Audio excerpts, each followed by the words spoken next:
Hello everybody and welcome back to the channel. Today we're going to be going over some of the history and the performance of the 270 Winchester cartridge and some of my personal experience with it.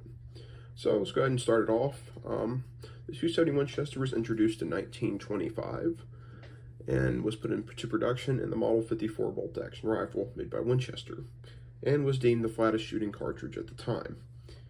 It was on par with the 300 H&H Magnum, which came out the same year. However, the 270 did not gain the fame it deserved back then because there was another cartridge that would have been out a little bit longer, which hunters already had a thing for, which was the 30-06 Springfield. Especially after World War I, a bunch of the Springfield rifles were turned into sporterized rifles for people to do for hunting and stuff along the lines of that. One big thing what spiked the popularity of the Winchester, the 270 Winchester, was a man by the name of Jack O'Connor. So who is Jack O'Connor, you may ask? Jack O'Connor was a big game hunter who based out of the United States for the most part. Originally he was hunting with the 7x57 Mauser, and then he heard about the 270 Winchester and got him a rifle in it and was very impressed with the performance and the milder recoil which was on the 270 cartridge. So taking into consideration the original loading for the 270 was supposed to be 3,140 feet per second, but then was reduced down to 3,060 feet per second, which is still, you know, a shade under 2,700 foot-pounds of energy.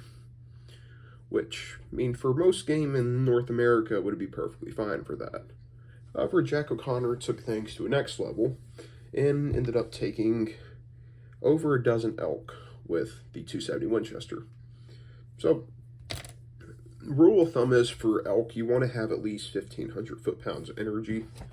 I'll put a drop box in the corner of the screen for y'all to see.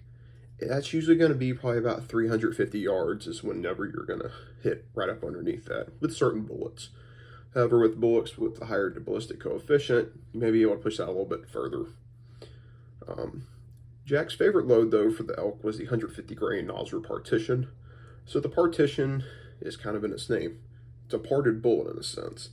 So the first half of the bullet is going to explode basically like a grenade once it enters inside the animal. Then the base of the bullet is going to make its way all the way through, so you can get an exit hole as well.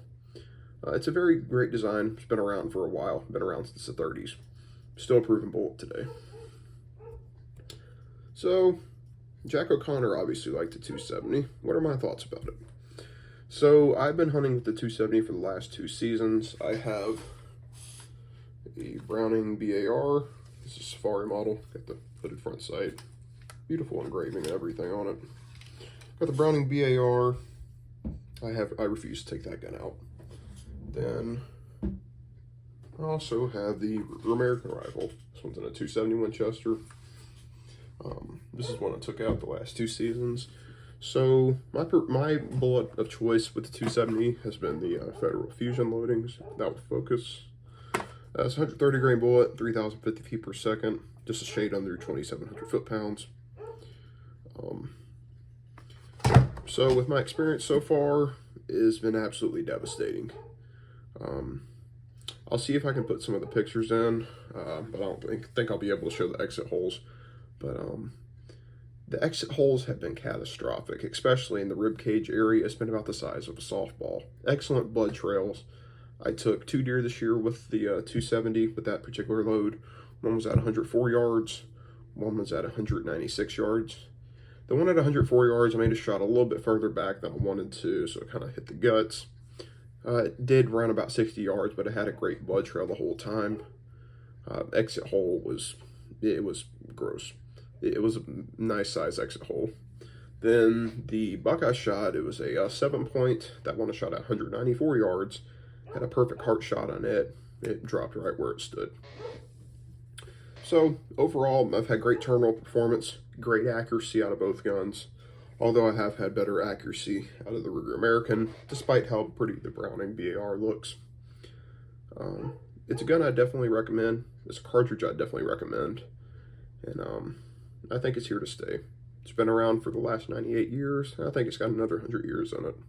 It's a very popular cartridge, and that's pretty much about it. And so if y'all like this video, feel free to comment, like, and also please subscribe to help support the channel for more videos like this.